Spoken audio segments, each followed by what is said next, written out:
Olá pessoal, sejam bem-vindos ao canal Entre Linhas. É o momento de nós explorarmos as entrelinhas da lição da Escola Sabatina. Pessoal, estamos aqui já no sexto vídeo, quase na metade do nosso trimestre, onde nós estamos estudando durante o trimestre as 3 mensagens do Apocalipse. Hoje nós vamos estudar, como vocês podem ler aqui, a hora do seu juízo. Nós já estamos estudando já o tema juízo há muito tempo e hoje nós vamos estudar sobre a profecia das 2.300 tardes e manhã. Que hora que é esse juízo? E como muitas pessoas abordam essas interpretações. Espero que vocês estejam aí, eu vejo pelos comentários, estejam firmes, comentando, estudando a lição diariamente, estudando até mais de uma vez, assistindo o vídeo. Que bom, pessoal, nós ficamos muito felizes com a sua presença aqui conosco, estar ligado conosco aqui, nós ligados em vocês, nos torna assim pessoas mais úteis, na presença de nosso Deus aqui. Então é com muita alegria que nós recebemos vocês aqui e hoje nós temos a participação do Alexandre, do Marcos e a minha fala lá no final, O Ricardo ainda está lá nas férias forçadas dele, mas não é férias, pessoal, o bicho está trabalhando muito, está lá envolvido com as coisas. Mas que Deus continue abençoando a vida dele e continue também abençoando as nossas vidas aqui, do Marcos, do Alexandre e a minha também, dando força e alegria de estar aqui na presença de vocês. Beleza, pessoal? Não esqueça, você que está chegando aí, se inscreva no canal, dê seu joinha, isso é muito importante porque isso divulga o vídeo aí nas suas redes, automaticamente o YouTube, quem está por perto já começa a sugerir, quem sabe a pessoa vê essa telinha amarela, clica lá e aprende mais sobre o juízo e também acione o sininho para você sempre receber os alertas dos novos vídeos que são lançados aos sábados às 13 horas. Inclusive nós temos as Olimpíadas dos comentários, onde o pessoal disputa lá o pódio, quem que são os primeiros a comentar. Então logo mais teremos aqui bastante comentários, graças a Deus, muita gente se envolvendo com o conteúdo, mas por enquanto chama a vinheta.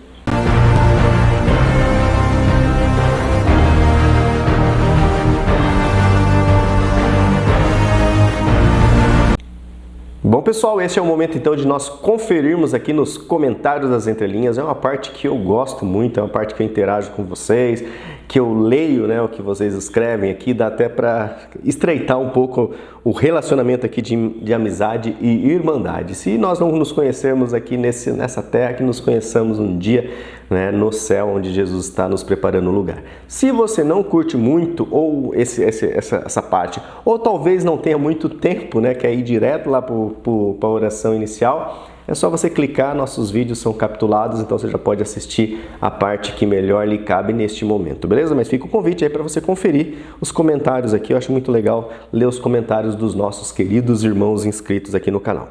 Vamos lá então? Bom, o primeiro aqui que aparece para mim, às vezes o YouTube pode variar um pouco, mas acho que não. O Genésio Mioto, oi pessoal, ele escreve aqui, já estamos aqui no pódio para participar da seleção muito importante, que vem falando sobre o juízo.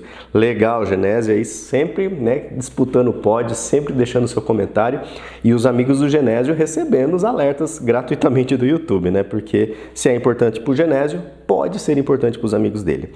Edilza Nascimento, bom sábado, bom feriado, vídeo curtido, compartilhado e comentado, Tenham todos uma boa semana e perfeito, Lúcio, seus comentários finais. Obrigado, Edilza, estamos aí, que Deus continue nos usando nos comentários finais. E vai ter mais um comentário sobre isso, daí eu já falo. Dirce Silva, um bom sábado a todos. Obrigado, Dirce, pelo seu comentário. Ricardo Oliveira deixou uma boa tarde. Para você, Ricardo, uma boa tarde, uma boa noite, um bom dia. Não sei que horário você vai estar assistindo isso na próxima vez. Luzilene Araújo, já compartilhei. Obrigado, Luzilene. Lembrando que os seus amigos, suas amigas vão estar recebendo umas telinhas dessas assim do YouTube quando elas acessarem o YouTube, porque se é importante para a Luzilene, o YouTube começa a sugerir para os seus amigos aí por perto. Lições fortes da Bíblia. Olá, meus queridos irmãos, Deus abençoe vocês todos. Luzilene Araújo, ainda nem que nosso advogado e o juiz é o mesmo, ou seja, Jesus Cristo, que ela comenta sobre o conteúdo da lição. Margarida Melo, boa tarde, queridos, Deus abençoe vocês, Deus abençoe você também. Valdenice Cerqueira, deixa aqui para nós o CCC, que é curtido, comentado e também compartilhado. Obrigado, Valdenice. E ela deixa assim, Valdenice Mártir Cerqueira, lá de Presidente Prudente, São Paulo, aqui perto, no sul de São Paulo, perto do norte do estado do Paraná. né? E ela não comentou, ela não colocou o nome dela completo, mas eu no último comentário eu lembrei, mas valeu por colocar. Cheguei atrasada, ficando bem distante do pódio, mas não ficando distante do estudo da lição, graças a Deus. Essa lição é muito importante para a edificação da nossa vida espiritual. Obrigado, meninos pastores virtuais. Deus continue abençoando vocês. Amém. Obrigado, Valdenice. O seu carinho de toda a lição, deixar um comentário. O irmão João Cavaco deixou aqui um comentário assim: o irmão Lúcio, gostei da sua pergunta da introdução. Comentarei a seguir. E o comentário do irmão João Cavaco, né, que está aqui, vou respeitar a ordem, está muito legal. Adriana Kuhn, feliz sábado, queridos pastores virtuais, Lúcio, Alexandre e Marcos, excelentes comentários da lição, como sempre. Hoje, tô dodói, não sei se é gripe, se é dengue, se é Covid, eu e a Adriana, mas estamos juntos, sempre um privilégio estudar com vocês. O Marcos vale a pena sim, por mim pode ficar umas 3 horas falando aqui da lição. A minha lição também já veio, Lúcio, né, que eu falei, pessoal, quem já está com a lição nova, né, a da Adriana já chegou. E ela está dizendo, né, o tempo voa, já estamos aqui no 6º vídeo lendo o seu comentário. Deus abençoe a todos nós. Hashtag fui até as perguntas de sexta com Lúcio. Hashtag volta, Ricardo.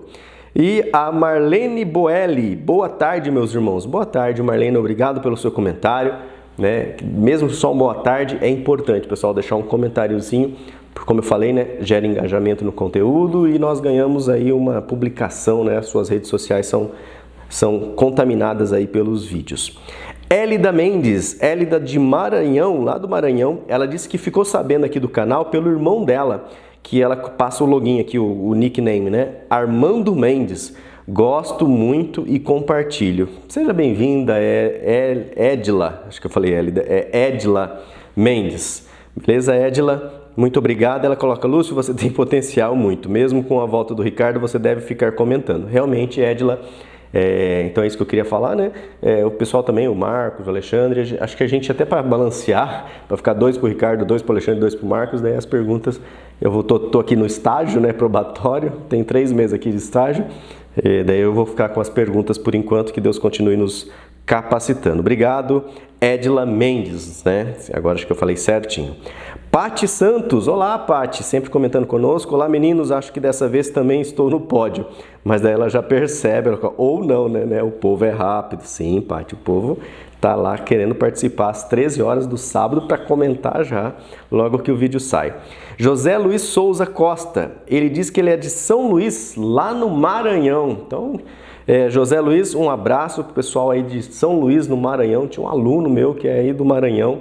Inclusive ele se formou e voltou para o Maranhão, que Deus abençoe. Ele coloca assim, estou afastado há 33 anos.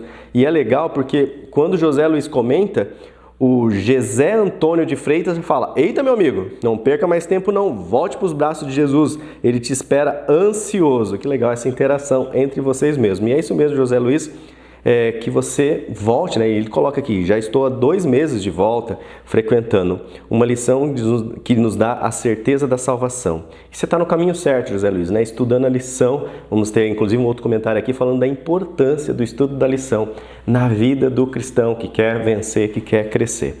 Juarez Osana, boa tarde equipe Entre Linhas, que Deus continue abençoando você, sua família e o vosso ministério. Muito obrigado, Juarez Osana, né, pelo seu comentário, pelo seu carinho, que Deus realmente continue nos abençoando. Luiz Costa, oi, boa tarde, feliz semana. Eu me chamo Maria Luísa, moro aqui na região de Piracicaba, mas estou aqui em Orlando, cuidando da minha netinha. Olha só aonde que está aqui a Luísa Costa. E ela disse assim, que eu gostou muito da explicação da lição. Amor, Deus abençoe a vocês todos. Isso aí, Luísa, muito obrigado pelo seu comentário. Que bom que mesmo fora do país, né, lá é de Piracicaba, mas foi lá para Orlando. Então eu convido você, Luísa, a dar o like, a compartilhar, a interagir com os outros vídeos do canal, para que todo mundo aí em Orlando receba uma imagenzinha amarela para clicar, para que os brasileiros aí, que eu sei que tem bastante brasileiro em Orlando, possa aí ser contaminado pela palavra de Deus, né, e receber as bênçãos dele. E nós não temos aqui o comentário da Hilda. Por quê, pessoal? Porque hoje quem comentou, olha só, vou ler o comentário primeiro. Feliz sábado, feliz semana para todos entrelinhanianos. Que Deus abençoe o Ricardo. Que Deus use poderosamente o Lúcio, o Alexandre e o Marcos. Hashtag volta Ricardo. Ian, mamãe manda um abraço. Então, o Ian comentou hoje. Ian, que legal você comentando aí no seu próprio perfil, né? E a mamãe Ailda não comentou, né? Mas o Ian comentou. Então, Ian, muito obrigado mesmo pelo seu tempo, pelo seu carinho, que eu sei que você gosta muito aqui do canal. Helena Saraiva, verdade, meninos. Louvado seja Deus por cada um. Hashtag foi até o final. Ela deixa aqui o CCC, curtido, comentado e compartilhado. Feliz semana. Vamos até a lição 6. Estamos agora, Helena, aqui na lição 6, lendo o seu comentário. José Antônio de Freitas. Olá, eu sou de Uruará, lá no Pará. Gostei muito da forma como vocês comentaram a lição. Muito bom, Deus continue usando vocês. Que legal, José Antônio aí do Pará, de Uruará. Que Deus continue abençoando você, porque como foi comentado, né? Estar estudando a lição é uma bênção. Primeiro para nós 4 aqui do canal e para cada um de vocês que está aí lendo a lição, ouvindo as palavras e os comentários aqui no nosso canal, nos demais canais. Então seja sempre bem-vindo, José. E você fica convidado a deixar sempre seu comentário, tá, José? Quando tiver um tempinho. Gabriel Alves de Oliveira Neto, obrigado, amigos. Hashtag volta, Ricardo. E o Gabriel é lá de Serra, Espírito Santo. Um abraço para os irmãos do Espírito Santo. E nós chegamos aqui pela ordem, né, no comentário do irmão João Cavaco, aonde ele deixa aqui, louvado seja Deus e obrigado pelo testemunho do Espírito em vós. Comentando em complementariedade e unidade convosco, e ele separa aqui 3 sessões. A primeira é sobre o juízo de que e para quê. E o irmão João Cavaco tem o dom da escrita, sabe? Tem o dom aí do dialogismo, ele tem o dom aí da hermenêutica, né? E eu até convido, assim, sei lá, se tem algum latino-americano que está com a agenda meio aberta aí, entre em contato com o irmão João Cavaco. O irmão João Cavaco tem muito conteúdo, né? O Entre Linhas, né? Ele é o que é, né? Graças à palavra do Ricardo, do Alexandre, do Marcos. Eu apresento, eu estou aprendendo aqui a falar algumas coisas, não é muito minha área, eu sou muito de exatas, tenho certos problemas aí. Mas, então assim, se alguém que, né, sei lá, conversa, eu estava lendo nos comentários lá em casa e eu falei assim, poxa, né, o irmão João Cavaco tem muito potencial, ele tem, né, imagina você gravar um vídeo com o irmão João Cavaco, aí ele tem um editorzinho, faz o canal do irmão João Cavaco, só que precisa de apoio, né, precisa de energia, muitas pessoas envolvidas. Então, quem sabe um latino-americano que está aí, não sei se o irmão João Cavaco também quer isso, né, irmão João Cavaco? Mas eu falo, a gente tem que inundar a internet com conteúdo. Você, graças a Deus, tem inundado aqui o Entre Linhas com seus comentários que são riquíssimos. Mas eu acho assim pouco. Sinceramente, você tem muito potencial, falando que o Lúcio tinha potencial lá no comentário, mas assim, o irmão José Cavaco tem... João Cavaco, né? José Cavaco. O irmão João Cavaco tem muito potencial, sabe? Então, sei lá, eu vejo o João Cavaco, sabe, falando, né? Realmente expondo essas ideias dele. Então, só voltando aqui ao comentário aqui do João Cavaco, o juízo de que e para quê. E ele, assim, eu li o comentário dele na íntegra aqui, vocês, né, estão convidados, convocados a ler na íntegra. A segunda sessão é a revelação do juízo de Deus em Cristo nas várias etapas do Apocalipse, na história final do mundo. E ele vai dizendo como o juízo foi abordado em cada parte aqui do Apocalipse. E, por questões de tempo, eu vou pular aqui nas conclusões e questões da sessão 3, ele diz assim: é importante ver que um dos grandes desafios da pseudociência não é ser ciência de acordo com a visão de Kant, mas usar instrumentos científicos para se pôr no lugar de Deus. Está, se atentar e muito, bem conjugar as leis e teorias da quântica com a da relatividade, da gravidade e da eletromagnética, mas desastrosamente, diz aqui o irmão João Cavaco, para se anular também a crença em Deus. Diria como Cristo: dá à ciência o que é da ciência e dá a Deus o que é de Deus, ele parafraseando o verso bíblico. Tudo isso para dizer que a questão temporal nunca foi problema para com os poderes de Deus nos crentes, em que o seu querer e vontade passa também por tornar, pela fé em Cristo, o ser humano cada vez mais intemporal nas suas criações, né? A gente vai, quanto mais você conhece a eternidade e Cristo, né, as coisas temporais, materiais, elas vão, né, ganhando o seu devido lugar, né, perdendo o seu valor. Ou seja, Deus no Apocalipse, para além de não ter problemas na relação com o tempo eterno, com o efêmero, também nunca teve problemas em conjugar o infinitamente pequeno com o infinitamente grande. Isto é, o limite sempre foi a conjugação das escolhas do ego da criatura para com Deus. Assim sendo, ele coloca aqui duas perguntas. Uma, Achas que o juízo de Deus está a milhões de anos-luz de distância em relação à tua pessoa? 2. Como desvendar o juízo de Deus que está dentro de ti, ou mesmo ao teu lado, para que seja uma vantagem com Cristo, o próximo, o ambiente e o universo? Detetar e negociar pelos vistos também faz parte da vida. João Cavaco, peregrino da IASD Central, lá de Lisboa. E lembrando que o nosso amigo João Cavaco diz, nos comentários anteriores, que ele gosta muito de interagir com os irmãos latinos aqui. Muito boas suas respostas, amado João Cavaco. O José Lima já comenta no comentário do irmão João Cavaco, E o José Lima também já deixa aqui: obrigado pelo iluminado estudo, meus queridos pastores virtuais. CCC, #Volta Ricardo. Deus continue abençoando a todos vocês.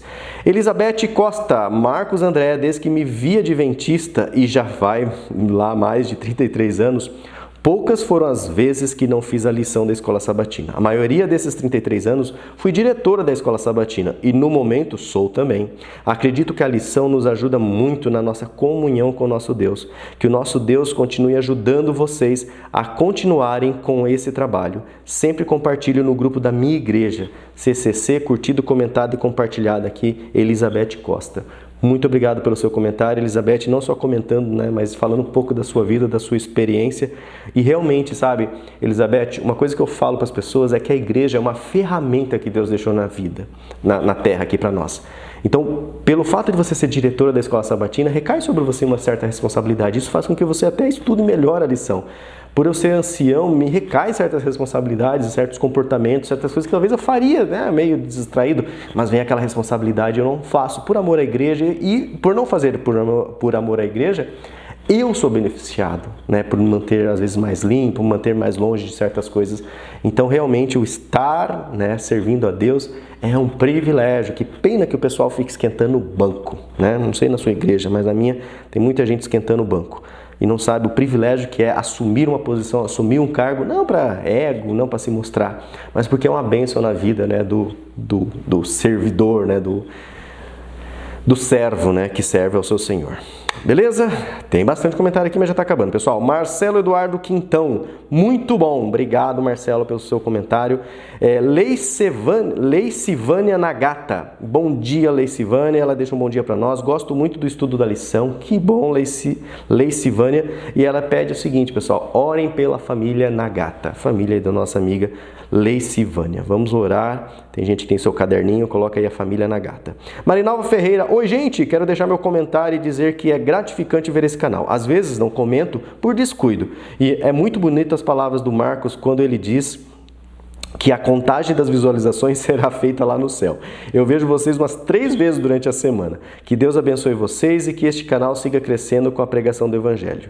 Abraços aqui de Astúrias, Espanha, Orlando, tudo mais. E a Marinalva deixa um parabéns aqui para mim, pro Lúcio, pela parte das perguntas. Você também pode. Obrigado, Marinalva. Luísa Patrícia. Pessoal, aproveita e divulga esse link também. Essa explanação da lição é maravilhosa. Gente, sério, precisamos ajudar nossos irmãos na fé. E além disso, estaremos levando a mensagem do Senhor. Se as pessoas vão assistir ou não, aí já não é nossa responsabilidade. Porém, estaremos fazendo uma pequena parte que é nossa. Obrigado, Luísa Patrícia, que nos ajuda aí no nosso ministério aqui entre linhas.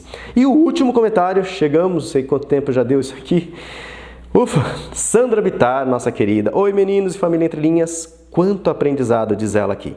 Foi muito esclarecedor os vários aspectos abordados. Destaco a relação do Evangelho eterno com o juízo final. Os 2 julgamentos, o do caráter de Deus e dos pecadores. Apresentar a história dos tempos de Cristo nos auxilia e muito no entendimento sobre o livro que somente Cristo poderia abrir. E essa correlação foi sensacional. Aprendi muito. Ter a oportunidade de conhecer e estudar as Escrituras Sagradas nos permite, de forma clara, fazer uma escolha. E essa escolha terá consequências eternas. Aqui ligando os comentários. Entender o que é escolha, livre-arbítrio, e conhecer os possíveis resultados amplia, aprofunda e nos motiva ainda mais em nos aproximarmos de Deus, de Cristo. Fui até o final, #Volta Ricardo, grande abraço. Obrigado, Sandro Bittar, pelo seu carinho. Obrigado a todos que estão assistindo e que tiveram paciência para ouvir esses comentários, que não pulou essa parte. Né? Que bom, né? Eu gosto muito. Você vê que praticamente é uma pregação, né? Você vai comentando, vai vendo a reação dos irmãos, a contribuição aqui dos irmãos. Eu gosto muito dessa parte, que ela também ajude a edificar. Não seja só essa rasgação de seda, mas que ela ajude também a nos edificar através aí dos testemunhos que nós ouvimos ou que nós lemos aqui nos comentários. Beleza, pessoal? Vamos então agora sim entrarmos aqui, né, na doxologia, na parte onde nós vamos estudar sobre a hora do seu juízo com Alexandre, com Marcos, e eu volto no final. Mas antes, vamos ter aquela palavra de oração com aquele que nos deixa essa palavra escrita que vamos estudar. Então, curva a sua fronte e vamos orar. Santo Deus, nosso Pai, nosso Criador, nos colocamos mais uma vez em Tuas mãos, Senhor. Depositamos nesse momento todas as nossas aflições, nossas dificuldades, seja no trabalho, seja nos relacionamentos, seja na família, Pai, seja com a nossa saúde. Tudo depositamos nesse momento e queremos agora, com os comentários, nos aproximar mais de Ti, entender mais sobre essa hora do juízo e que a nossa vida, Pai, esteja sintonizada com o Seu relógio, com a Sua hora, Senhor. Continue nos usando, Senhor, continue abençoando a cada um que se interage, que assiste, que compartilha esse vídeo, Pai. Em nome de Jesus que oramos. Amém, Senhor. Então, chega aí, Alexandre, agora é com você. Olá, amados irmãos do canal Entre Linhas. Meu abraço para todos vocês. Graça e paz do nosso Senhor Jesus Cristo sobre todos nós. Quero deixar aqui já a minha saudação a todos e dizer que estou contente em estudarmos mais uma vez a lição da Escola Sabatina juntos. Ainda estamos sem Ricardo, mas seguimos por aqui eu, vocês, Lúcio, Marcos, André, fazendo o nosso estudo da lição. Agora, a lição de número 6, a hora do seu juízo. E vocês me acompanham pela lição de sábado, domingo e depois a lição de segunda-feira. Lição de sábado, título geral, já falamos, a hora do seu juízo. Traz o verso para memorizar, que está lá em Romanos 13, 11 e 12. E diz assim: E digo isto a vocês que conhecem o tempo, já é hora de despertarem do sono, porque a nossa salvação está agora mais perto do que quando no princípio cremos. Vai alta a noite e o dia vem chegando. Às vezes a gente vai tendo tempo de igreja, tempo de cristianismo. Eu estou com 32 de idade e 22 de adventismo. Me batizei aos 10 anos. Mas antes dos 10 anos eu já frequentava a igreja adventista. E comenta aí, quanto tempo você tem de igreja? Quanto tempo você tem de jornada cristã? Eu sei que vários de vocês têm mais tempo de cristianismo do que eu de vida. E às vezes pode nos dar a sensação de que Jesus está demorando, de que o tempo passa e ele não vem. Mas esse texto de Romanos é interessante e eu quero destacar em especial a segunda parte dele. Nossa salvação está agora mais perto do que quando no princípio cremos. A impressão que nós temos de que Cristo demora para vir, ela deveria ser substituída por um senso de urgência. Se antes nós tínhamos motivos para crer e fé de que ele viria em breve, hoje, depois do tempo de espera, muito mais breve ele está. Porque falta a cada dia menos um dia. E a hora é determinada. E a volta de Jesus é certa. A lição de sábado, ela traz ainda uma história de um incêndio florestal num parque em Yellowstone. Sempre que eu leio Yellowstone, me vem na minha cabeça Catatal e Zé Colmeia, o que acaba acusando mais um pouquinho a idade, né? O desenho animado dos ursos que moram nesse parque nos Estados Unidos. Mas a história de sábado, ela vem contando aqui de uma cena triste num primeiro momento. Uma cena de dor. Um incêndio que destrói a floresta, que mata animais, que mata árvores. E no meio desse incêndio é encontrado o corpo carbonizado de um passarinho. Quando os guardas florestais, né, eles removem o corpo desse passarinho, eles encontram debaixo das asas carbonizadas dele filhotes, vivos ainda. O comparativo aqui é com a figura de Cristo Jesus. Jesus, quando ele olha para Jerusalém, ele diz: Jerusalém, Jerusalém, quantas vezes eu quis ajuntar-vos como a galinha junta aos seus pintainhos, debaixo das minhas asas. Cristo é a galinha que entrega a sua vida para proteger os pintainhos, e nós somos os pintainhos. Na história do incêndio florestal, o passarinho ou a passarinha morreu para proteger os seus filhotes. Ele foi queimado ou queimada para que os seus filhotes pudessem sobreviver. Ele poderia ter fugido. Ele poderia ter evitado o incêndio. De forma semelhante, Cristo foi queimado, sofreu a morte, e a morte eterna, no nosso lugar. E ele fez isso para que nós escapássemos do fogo, para que nós escapássemos da morte eterna. O juízo que nos traz a paz estava sobre ele. O castigo que nos era devido recaiu sobre ele. O sacrifício de Cristo, o sacrifício expiatório de Cristo, é uma verdade indissociável do juízo. Não podemos separar, porque é o sacrifício de Cristo que nos torna capazes de sobreviver ao juízo. E a gente vai estudar ao longo da lição dessa semana, lá no livro de Daniel. Vamos dar uma saidinha de Apocalipse um pouco, vamos mais para Daniel. A gente vai estudar a relação que em Daniel, capítulo 8 e depois capítulo 9, a relação que existe e que é estabelecida entre o juízo de Deus e o sacrifício de Cristo. Vamos caminhando para o domingo e a gente chega lá. Lição de domingo: a purificação do santuário. E aí tem aquele texto base lá de Daniel 8,14, que vai falar por fim até 2.300 tardes e manhãs, e o santuário será purificado. Por que a gente está falando de Daniel? Por que a gente traz o livro de Daniel? Se o tema são as 3 mensagens do Apocalipse, o que uma coisa tem a ver com a outra?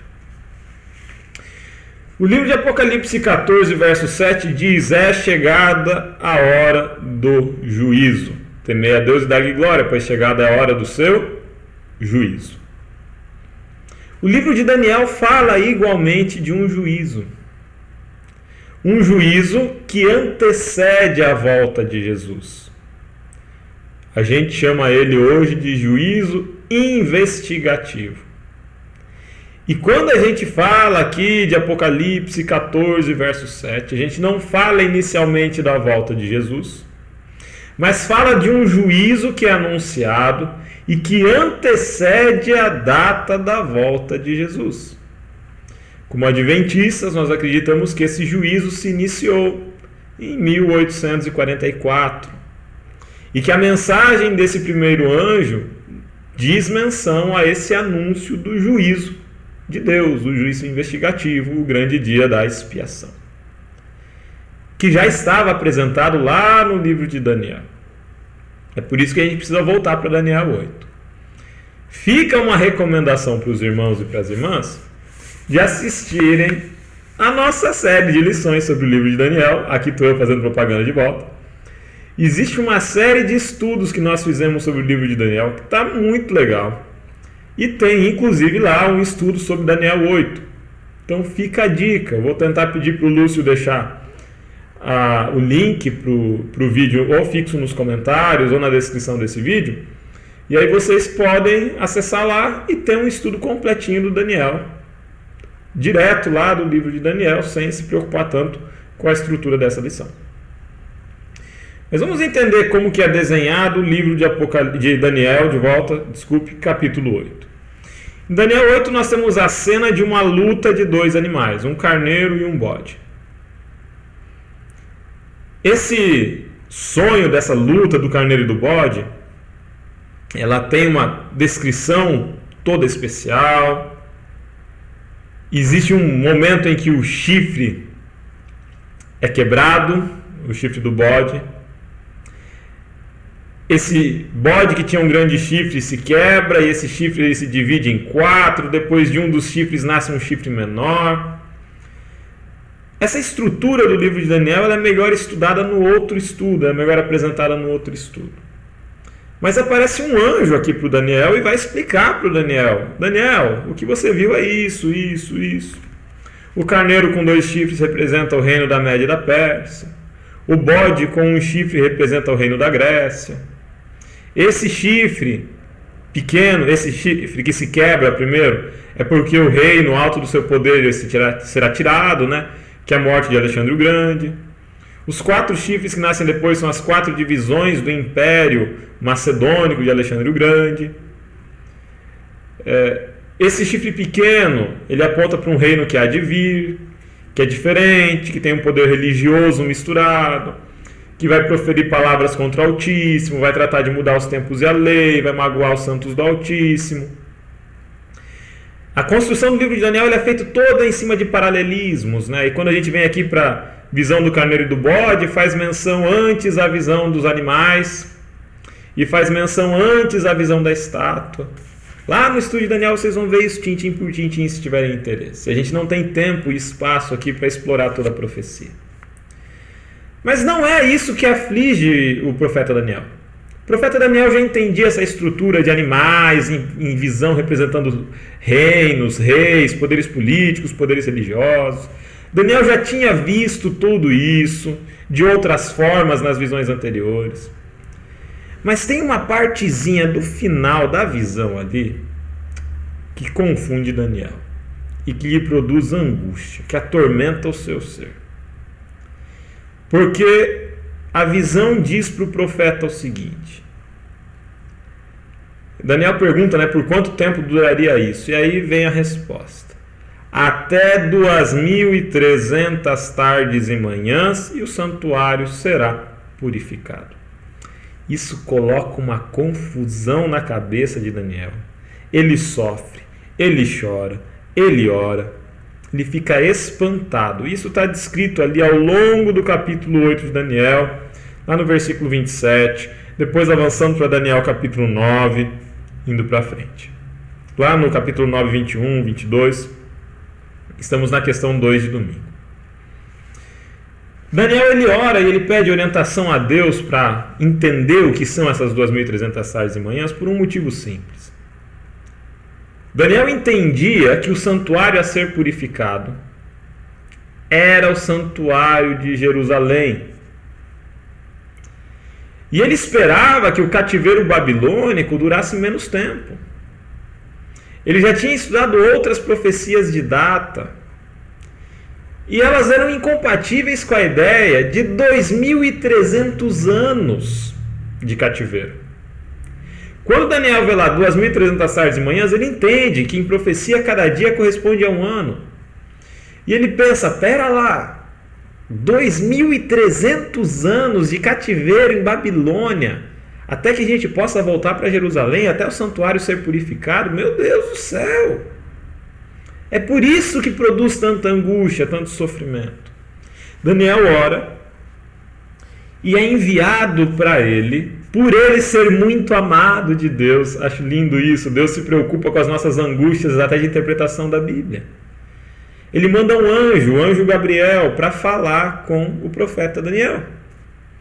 E o anjo aparece e fala o seguinte: Daniel, calma lá. Você não entendeu. Essas 2300 tardes e manhãs, esses 2300 anos, eles não estão determinados sobre o teu povo.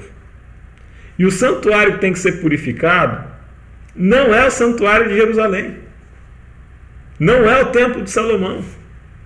Calma lá, Daniel. Vamos conversar.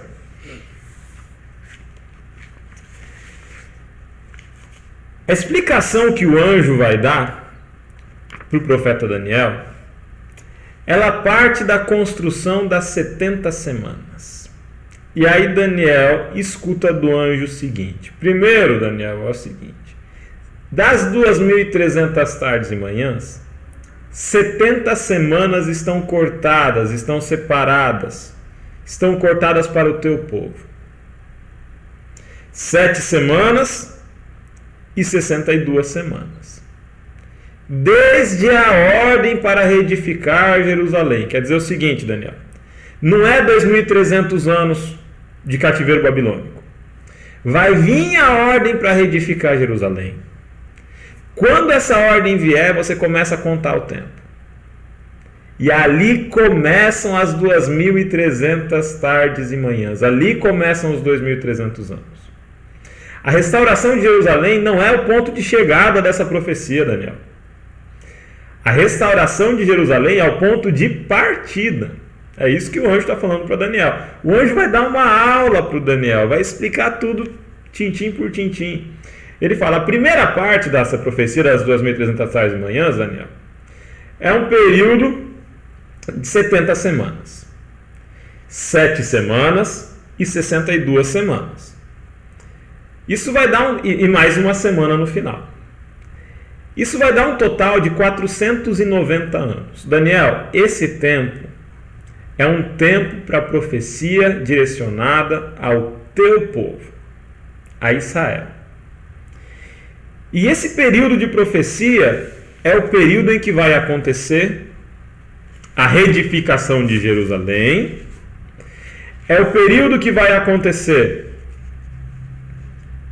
a unção do ungido a príncipe, e é o período em que esse ungido será cortado. É um período em que esse ungido vai sofrer, ele vai ser morto. Quer dizer que na profecia que fala da purificação do santuário, fala também do sacrifício de Cristo. E tem descrito ali a data para a vinda de Jesus, primeira vinda, e para a morte de Jesus. Dentro da profecia de Daniel, no mesmo corpo profético está a promessa do juízo e o sacrifício expiatório de Cristo. E esse juízo é associado ao grande dia da expiação. Vamos para a tradição judaica agora. O que acontecia no grande dia da expiação? Antes, ou lá no início da cerimônia, era feito o sacrifício dos animais para a purificação do sacerdote e para a purificação do templo. O dia do juízo, Yom Kippur, o grande dia da expiação, ele começava com sacrifícios também. O sacrifício de Cristo é o que traz sentido para nós a mensagem do juízo, porque é Ele que nos provê a salvação. E o restante da profecia? Vamos caminhar? Lição de segunda-feira. O restante da profecia, meus caros, é para o tempo do fim. Daniel, presta atenção. É isso que o anjo está falando para Daniel. Não é 2.300 anos para restaurar Jerusalém. É 2.300 anos depois do início da restauração de Jerusalém. Guarda as palavras dessa profecia, Daniel. Daniel 8, 17, 19, 26. Porque essas profecias que você está ouvindo, Daniel, são para o tempo do fim. O tempo do fim é lá, depois da morte do ungido. Depois da morte de Cristo, nós vemos hoje. O tempo que nós vivemos hoje. Essas profecias são para o tempo do fim. São para o momento em que esse livro for aberto. E que o anjo soar com a mensagem angélica: temei a Deus e dai-lhe glória, pois chegada é a hora do seu juízo. A mensagem de Daniel, ela fica guardada até que o primeiro anjo seja incumbido de pregar a mensagem angélica: temei a Deus e dai-lhe glória, pois chegada é a hora do seu juízo. É essa a única interpretação ou a interpretação predominante? Não. Essa interpretação adventista, ela é minoritária. A interpretação predominante é chamada interpretação preterista. É a interpretação tradicional católica. Ela fala que o chifre pequeno, lá do livro de Daniel, ela fala que esses 2.300 tardes e manhãs, ela fala que todo o processo das guerras, do chifre pequeno, desse chifre que nasce da cabeça do bode, contra o povo de Deus, são coisas que já aconteceram no passado e que ficaram no passado. O chifre pequeno, segundo essa interpretação, se referiria a Antíoco Epifânio, um rei ímpio do Império Seleucida, que profanou o templo. Inclusive, acredita-se que ele sacrificou porcos no templo de Jerusalém e que ele teria perseguido os judeus, tentado destruir a religião judaica. Mas tem uma incompatibilidade muito importante com essa ideia. Antíoco Epifânio não se refere ao tempo do fim. A gente está hoje 2000 e trololó anos depois do Antíoco Epifânio. E o livro de Daniel fala: Daniel, guarda as palavras desse livro, porque elas são para o tempo do fim. A mensagem de Daniel capítulo 8 é de que existe um tempo determinado por Deus para muitas coisas. É de que Deus está no comando. Existe um tempo determinado para se reedificar Jerusalém. Existe um tempo determinado para que Israel faça o testemunho às outras nações. Existe um tempo determinado para que o Messias venha. Existe um tempo determinado para que o Messias morra. Existe um tempo determinado para que o julgamento do juízo investigativo se inicie ao término das 2.300 tardes e manhãs, acreditamos 1844. E existe um tempo determinado, que apenas o Pai o sabe, para que Cristo Jesus volte a essa terra. A centralidade do juízo é ainda o sacrifício expiatório de Cristo. Perder Cristo de vista tira todo o sentido das profecias de Daniel, tira todo o sentido das profecias de Apocalipse. Mas nós não terminamos. Vocês ainda têm lição de terça, de quarta e de quinta pela frente. E alguns desses assuntos que eu introduzi aqui, tomei cuidado para não aprofundar demais, porque são temas que serão estudados nos próximos dias dessa semana. Vocês ficam com o Marcos André agora. Se tiverem dúvida, deem uma acessada no nosso vídeo sobre Daniel. Abraço a todos e até a próxima. Tchau, tchau. Olá, você que acompanha o canal Entre Linhas, aliás, você que faz parte da família Entre Linhas, porque nós somos uma grande família que se reúne aqui semanalmente com o objetivo de estudar profundamente a Palavra de Deus através da nossa lição da Escola Sabatina. A lição nos aponta o caminho e nós exploramos a Bíblia com o objetivo de entender profundamente o tema que está sendo tratado. Hoje não será diferente, aliás, hoje de maneira especial nós precisamos estar muito atentos aos detalhes, porque nós vamos tratar a respeito de temas proféticos. Sempre que nós estudamos profecias, precisamos estar muito atentos a cada detalhe, a cada palavra, para que nada fuja ao controle, nada fuja àquilo que o autor e que, especialmente, o Espírito Santo desejou expressar ao deixar essas profecias registradas. Nós vamos hoje tratar a respeito da profecia das 2.300 tardes e manhãs. Você já pegou aí a introdução e também alguns detalhes dessa profecia com o Alexandre, e eu dou continuidade aqui a partir da terça-feira. Na terça-feira nós temos o título Instrução do Anjo a Daniel.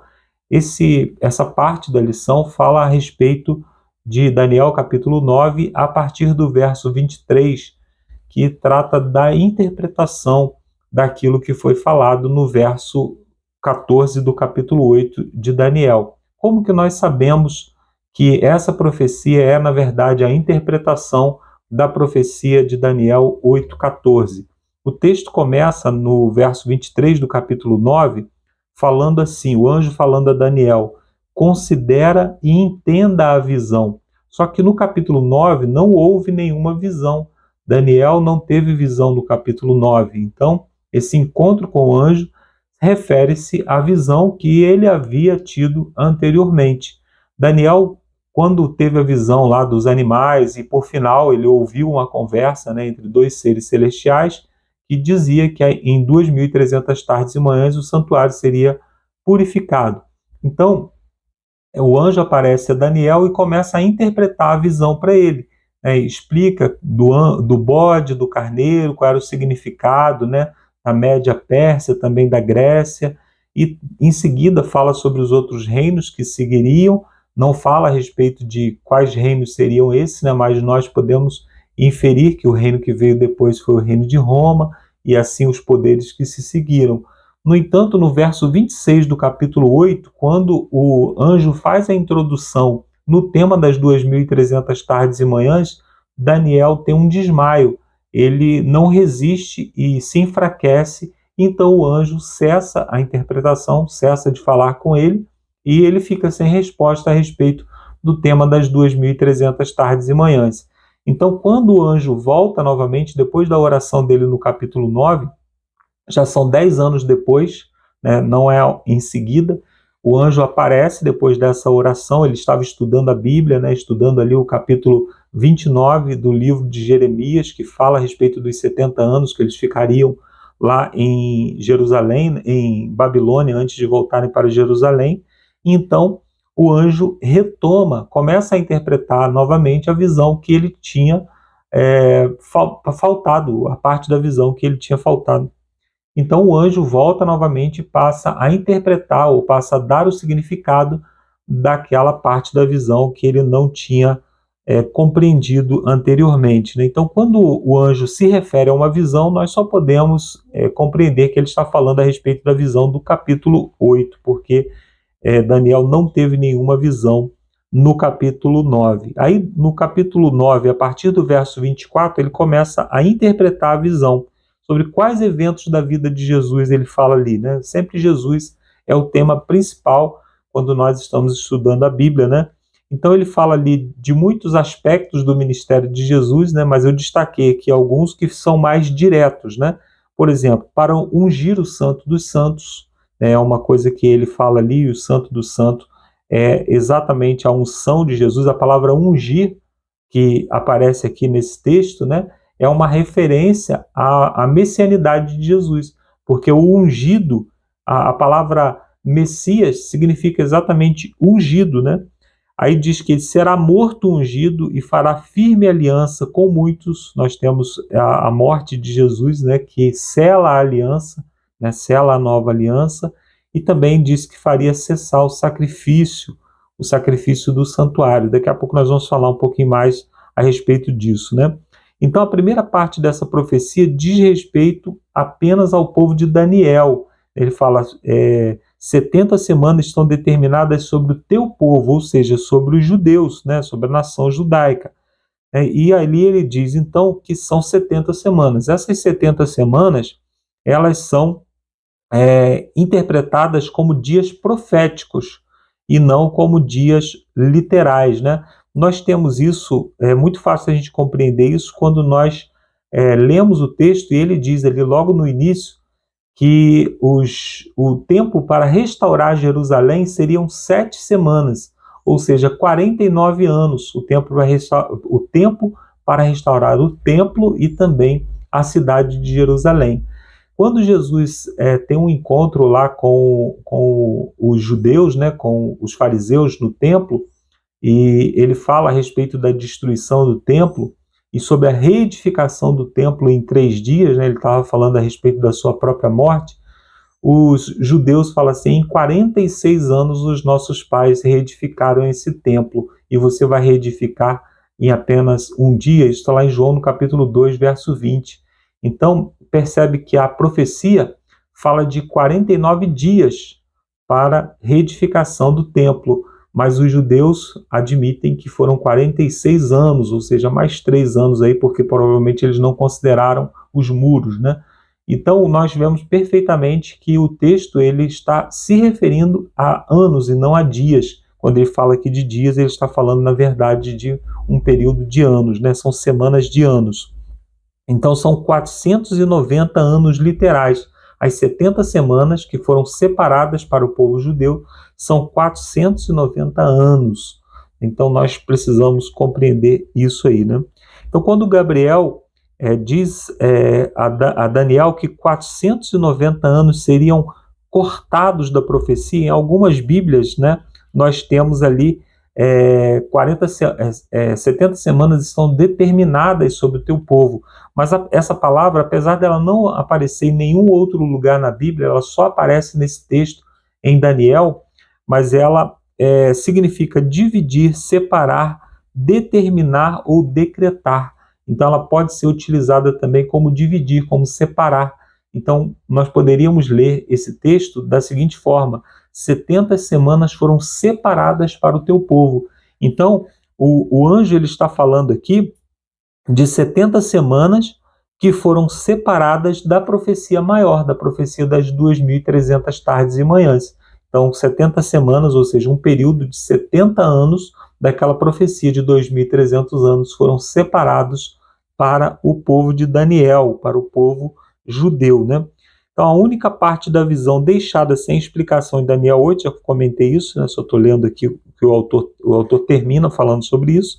Então Gabriel ajudou Daniel a entender o que ele não havia entendido no capítulo anterior, no capítulo 8, né?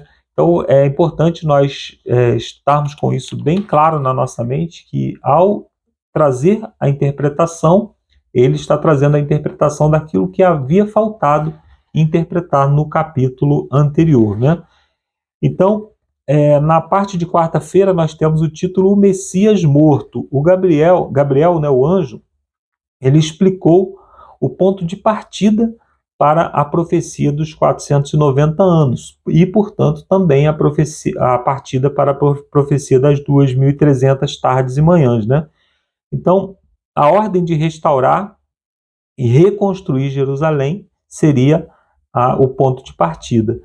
Em Esdras, no capítulo 7, descobrimos que o decreto aprovado no ano 457 a.C. permitiu que os judeus não apenas retornassem à sua terra, mas também que estabelecessem uma comunidade religiosa. Nós lemos lá no capítulo 7 de Esdras, no verso 13 e também no verso 27. Saíram 3 decretos, na verdade, né? Um foi de Ciro, outro foi mais posterior, e esse aqui do rei Artaxerxes. Esses 3 decretos se diferem em alguns aspectos. O primeiro decreto, o decreto de Ciro, ele apenas determinava que eles poderiam voltar e reconstruir o templo, ou seja, apenas deu uma ordem. O decreto posterior, o intermediário, né, entre os dois, ele apenas confirmou aquilo que Ciro havia falado. E o terceiro decreto, esse do rei Artaxerxes, ele é o mais significativo, porque ele não só autoriza, como ele dá recursos para que o templo fosse reconstruído, e ele também autoriza a reconstrução dos muros da cidade. E nós devemos lembrar, né, que a profecia das 70 semanas, ela se refere à construção do templo e dos muros, e também da cidade. Então não é uma profecia. Os outros, eles apenas autorizaram a reconstrução do templo para que voltasse à adoração, mas não falaram nada a respeito da cidade. Então esse decreto, o decreto do rei Artaxerxes, é o decreto que nós utilizamos para começar a contar a profecia exatamente por esse motivo. A palavra Messias significa ungido, já falei a respeito disso, né? Em 27 depois de Cristo, né, depois do nascimento de Cristo, Jesus foi ungido no seu batismo. Então, o batismo de Jesus, né, que abriu o ministério dele e foi considerado ali o ano em que ele foi ungido para o seu ministério. Então Daniel previu com séculos de antecedência o ano exato do batismo de Cristo, o tempo em que ele começaria seus 3 anos e meio de ministério, né? Jesus, ele foi batizado com 30 anos porque o nascimento de Jesus foi um pouco antes. Ele foi batizado no ano 27, né? Porque o nascimento de Jesus foi um pouco antes do ano 1. Então, Jesus nasceu alguns anos antes. Na contagem, né, eles acabaram se enganando aí em alguns detalhes no nosso calendário, mas permaneceu assim. Então, Jesus, ele foi batizado com 30 anos no ano 27 por João Batista e deu início ao seu ministério. Então, isso é o que está revelado na profecia, dizendo que o Messias seria ungido, né? E aí o autor pergunta aqui que grandes verdades são reveladas em Romanos 5, 6 a 9 e também em Daniel 9, 26. Aí depois de 62 semanas será morto ungido, é o que revela Daniel no capítulo 9, verso 26. E lá em Daniel, em Romanos no capítulo 5, a partir do verso 6, nós lemos que Cristo morreu ao seu tempo. Então, Cristo morreu exatamente no tempo em que havia sido determinado, né? Então, depois das 62 semanas, quando deveria ser cortado o Messias, foi o tempo exatamente quando Jesus morreu, contando 60 semanas, né? A partir, ou melhor, 62 semanas a partir do ano 457, nós chegamos exatamente no ano em que Jesus Cristo foi crucificado. E aí o texto destaca que o Messias seria imolado ou crucificado, né? Seria cortado, a palavra cortado ali, ela significa cortar fora, remover, arrancar um pedaço, né? Arrancar um membro.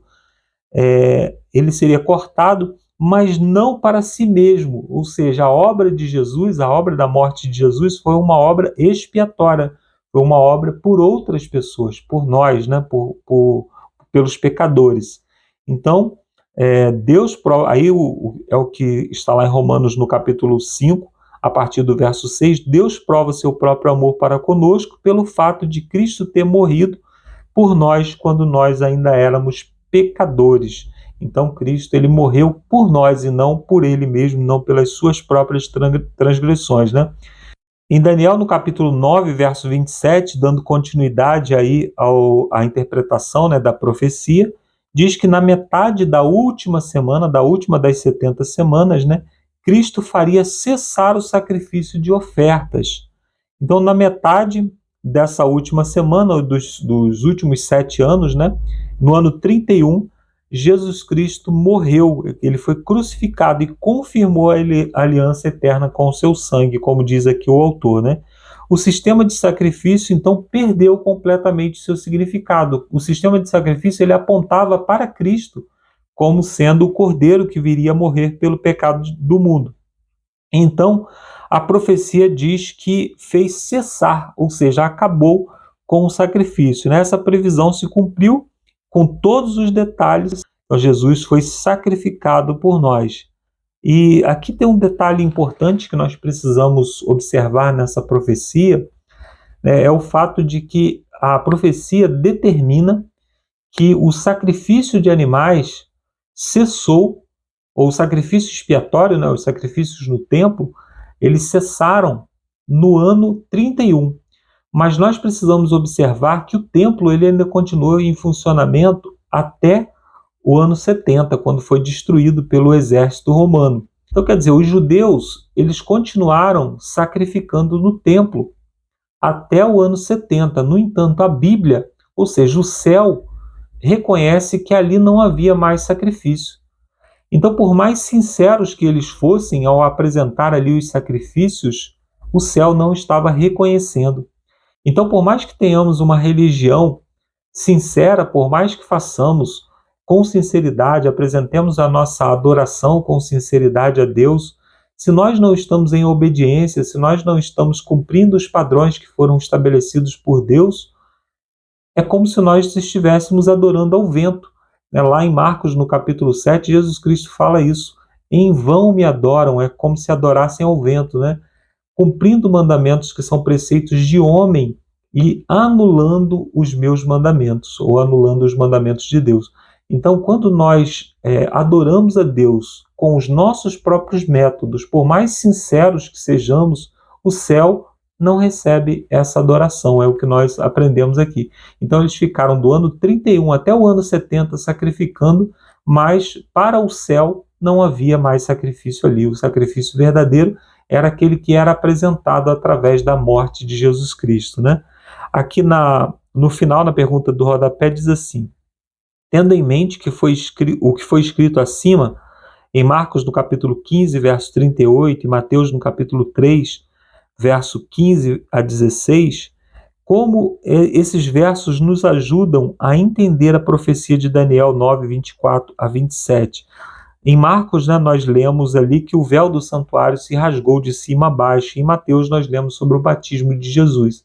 Os dois eventos que marcam o início e o fim do ministério terrestre de Jesus, exatamente no momento em que a Bíblia diz que eles deveriam acontecer. Ou seja, a profecia se cumpre precisamente, exatamente como a Bíblia dizia que deveria compreender. Então, nós compreendemos que a profecia ela só poderia ter esse cumprimento tão exato se realmente fosse uma profecia verdadeira dada por um Deus que é onisciente. Como que Daniel poderia por si mesmo, 600 anos, 500 e poucos anos, quase 600 anos antes dos eventos, já prever que esses eventos aconteceriam, né? Na parte de quinta-feira nós temos o título O Ano de 1844. Nós precisamos estudar essa profecia do capítulo 9 de Daniel, das 70 semanas, exatamente para chegar ao final da profecia das 2.300 tardes e manhãs, que termina em 1844. Por que nós sabemos isso? Se nós sabemos que a profecia das 70 semanas, ou seja, dos 490 anos, termina no ano 34, com a morte de Estevão, nós então podemos somar ao ano 34 o restante dos anos que faltaram, né? Da parte que das 2.300 tardes e manhãs foram separados 490 dias, ou 490 anos proféticos, né? Então, os primeiros 490 anos se aplicam ao primeiro advento do Messias e termina no ano 34, né? Então, ao subtrairmos 490 de 2.300, nós temos 1.810. Então, ficam faltando 1.810 dias, ou 1.810 anos, né? Esses 1.810 anos se aplicam ao povo de Deus a partir do ano 34, da aliança com muitos, que foi falada no texto. Essa aliança com muitos, né, é porque inclui, além do povo judeu, os gentios que aceitam a aliança através de Jesus Cristo. Então, quando nós pegamos 34 e somamos com 1810, nós chegamos ao ano de 1844. À luz da purificação do santuário ou da restauração da verdade sobre o santuário e o juízo celestial no tempo do fim, em Apocalipse 14, 6 a 7, que é o nosso estudo principal, né? Deus faz seu último apelo a toda a humanidade para que responda ao seu amor e aceite a sua graça e viva de forma piedosa e obediente. Então, lá em Levítico, no capítulo 16, verso 16, diz que eles fariam expiação pelas pessoas, pelos pecados das pessoas, né? E também pelo santuário, pela tenda da congregação. Por causa dos pecados e da iniquidade do povo, o santuário tinha que ser purificado. A mesma coisa acontece, era um dia de julgamento, né? Então precisamos de um Salvador, cuja vinda é simbolizada pelo animal que era morto no dia da expiação, como o único modo de sermos absolvidos. Então todos os anos, né, o sacrifício acontecia ali no templo, e esse sacrifício ele era diariamente lançado sobre o santuário. O sangue do cordeiro que era derramado, ele ficava como se fosse armazenado no santuário, simbolicamente. Mas nesse dia da expiação, eles eram totalmente apagados, os pecados eram totalmente apagados pelo sangue do cordeiro inocente. Então, quando o animal inocente era apresentado, né, na verdade era um bode, quando o animal inocente era sacrificado, então os pecados eram apagados. Lá em Levítico, no capítulo 23, dos versos 26 a 29, diz que é uma ordem ao povo, né? Ele diz assim: afligireis a vossa alma. O que significa isso? Isso significa que eles deveriam fazer um autoexame em busca de algum pecado, em busca de alguma falta que tivessem cometido ao longo do ano, para que nesse dia eles estivessem completamente limpos de coração, completamente perdoados diante de Deus. Do contrário, eles enfrentariam o juízo de Deus. As pessoas que estivessem em pecado no meio da congregação, ou seja, quem não tivesse afligido a sua alma no meio da congregação nesse dia, essa pessoa deveria ser eliminada do meio do povo, eles deveriam ser levados para fora da congregação e apedrejados. Então nós hoje estamos exatamente nesse dia, nós estamos vivendo às margens do juízo de Deus, no dia em que Jesus Cristo voltará a essa terra como juiz. E se nós não estivermos fazendo hoje um exame de coração, não estivermos fazendo hoje a nossa autoavaliação para sondar o nosso coração e a nossa mente em busca de algo que possa estar nos afastando de Deus, pode ser que sejamos reprovados nesse dia do juízo e sejamos lançados para fora da congregação dos justos para sofrer as consequências pelo pecado, né? E os capítulos de Daniel 7, 9 e Apocalipse 14 se concentram especialmente nos apelos urgentes da preparação da hora do juízo, que começa em 1844, né? Vivemos na hora do juízo proclamada na mensagem dos 3 anjos, na mensagem do primeiro anjo, né? Temei a Deus e dai-lhe glória, porque é chegada a hora do seu juízo. Então, quando a Bíblia nos chama a temer a Deus por causa da hora do juízo, isso deveria nos estremecer dos pés à cabeça, porque nós vamos enfrentar o juiz de toda a terra. No entanto, nós temos uma salvaguarda. Em Romanos, no capítulo 8, verso 1, diz que nós não temos nada a temer no juízo se nós estamos em Cristo, porque nenhuma condenação há para aqueles que estão em Cristo Jesus. Então faça uma sondagem do seu coração, da sua mente, se há algo ainda escondido que precisa ser exposto diante de Deus, precisa ser tratado por Deus, coloque diante dele para que você possa ser considerado entre os salvos, entre os purificados, entre os lavados pelo sangue do Cordeiro naquele dia. Deus nos abençoe, eu termino aqui essa minha participação e agora você fica com o Lúcio com a parte de sexta-feira. Um abraço e até a semana que vem com mais um estudo da Palavra de Deus. Valeu, Marcos. Valeu, Alexandre. E agora aqui então vamos às perguntas para a discussão de sexta-feira, pessoal. A primeira pergunta diz assim: qual é a estreita relação entre o Evangelho e o juízo, conforme a profecia das 70 semanas? Essa é uma boa notícia? Isso alivia o medo em relação ao juízo, né? Penso eu, né, começando pela última pergunta, né? Sabe quando você está viajando e você não sabe quanto tempo vai levar, não sabe quantos quilômetros vai levar, né, que tem para percorrer?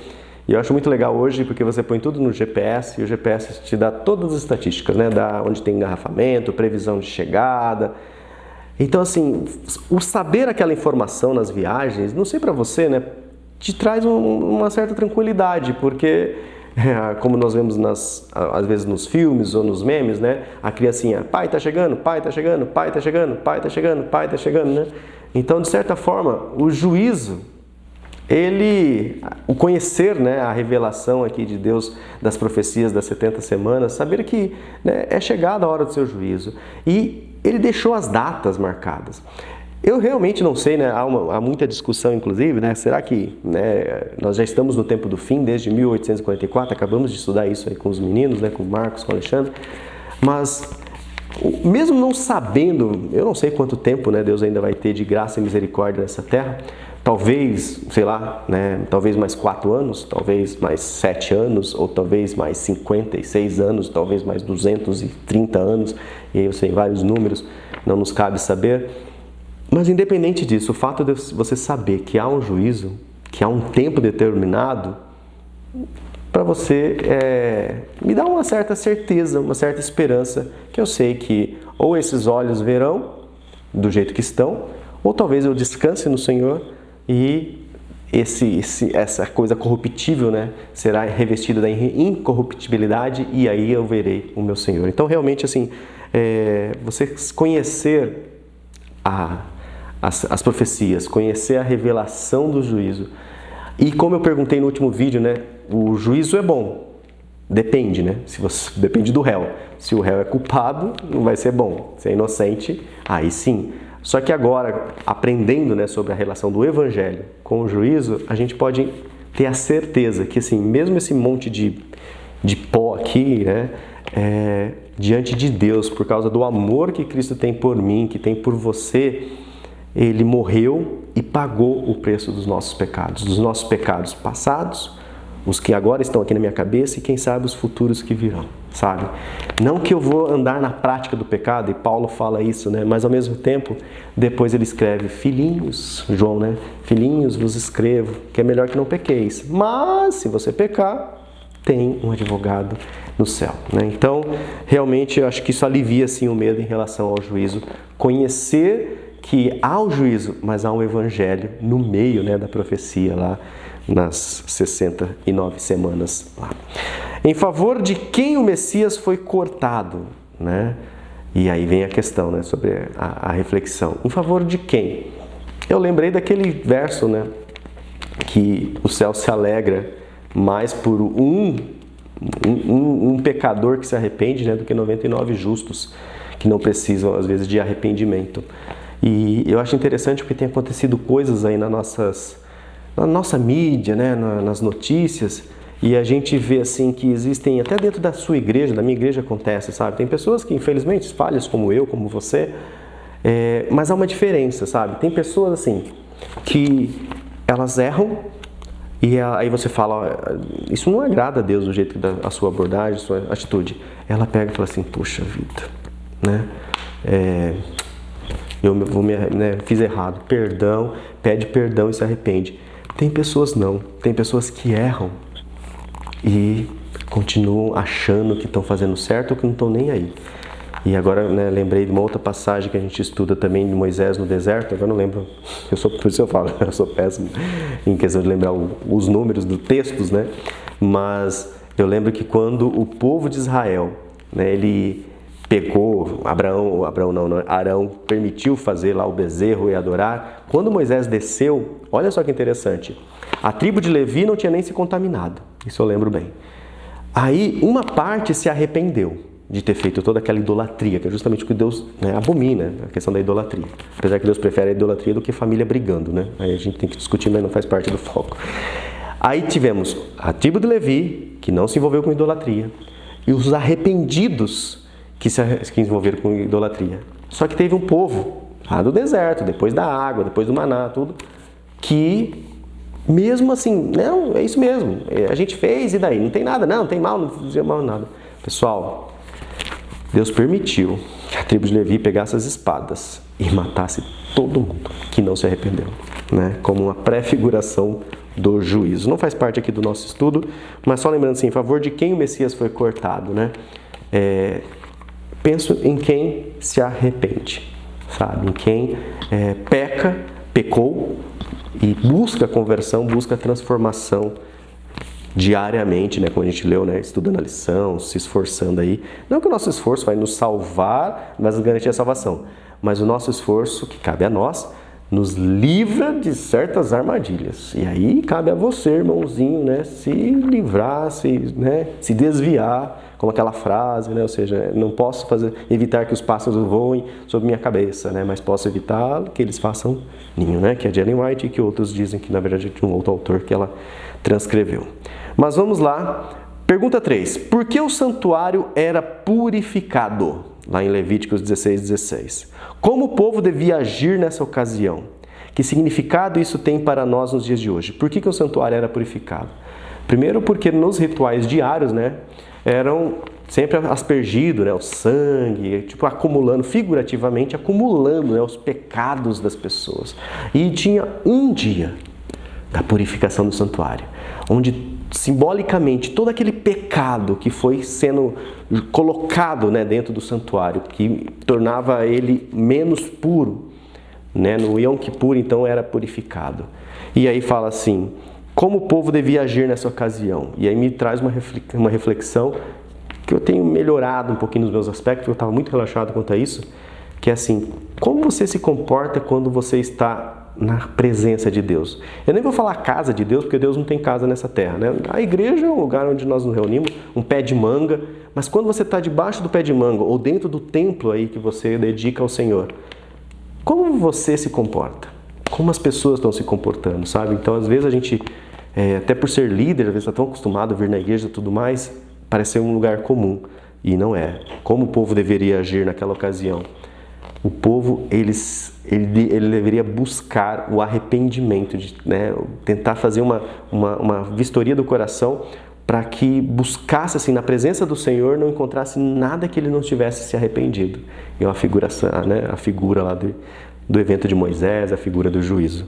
Que significado isso tem para nós né, em nossos dias?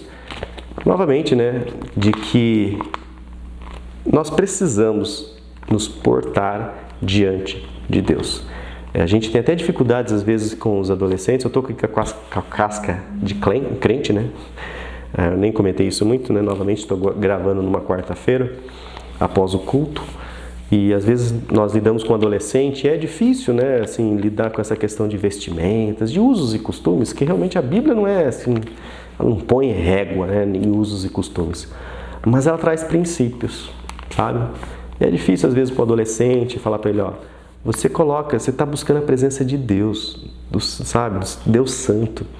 Você está buscando reconhecer os seus pecados, se arrepender. Então, assim, como que você se coloca, né? Como você demonstra, até para você mesmo, né? Quem é psicólogo sabe desse exercício mental, até para você mesmo, não é para os outros, mas até para você mesmo se sintonizar, né? O externo com o interno, no sentido de se alinhar e colocar na presença de Deus, falar, Senhor, né? Me alinhe, me coloque. É fácil para mim colocar uma roupa assim, mas é difícil para mim que a minha mente, né, seja tão alinhada como eu consigo fazer com a roupa, que é o que a gente busca do Senhor, né? Então, que essas discussões ajudem vocês aí na reflexão final de sexta-feira. Eu esqueço de marcar sempre o tempo, mas espero que tenha sido breve aí nas suas escutas, que não tome tanto o seu tempo aí, que realmente cada palavra possa ser edificante. Beleza, pessoal? Vamos então agora fazer uma oração final, né, clamando novamente a presença de Deus, agradecendo a Ele pelos estudos, pelas palavras, pelos exemplos que estão escritos na palavra, né, e como foi comentada a Sandra Bittar, né, seja muito bom estudar a palavra de Deus e correlacionar com a nossa vida. Vamos orar nesse momento? Senhor Deus, nosso Pai, muito obrigado, Senhor, porque nos revelaste, Senhor, através da Tua palavra, até de uma certa forma clara, em Daniel, em Apocalipse, as relações dos tempos. E agora, Pai, que nós damos isso, nos ajude a praticar, nos dê a paz, a serenidade, a alegria, Pai, de saber isso, de tudo que nós conhecemos, e nos ajude a compartilhar com aqueles que estão sofrendo, com aqueles que estão, às vezes, à deriva nessa vida, Pai. Continue usando aqui o canal Entre Linhas, continue usando a cada pessoa que escuta essas palavras, que preencha os corações e também que transborde os corações para que outros corações vazios possam também recebê-lo, Pai. Em nome de Jesus nós clamamos. Amém. Pessoal, então nos vemos já na 7ª lição, né? De 13 lições já vai ser bem lá no meio, onde nós vamos estudar adorando o Criador.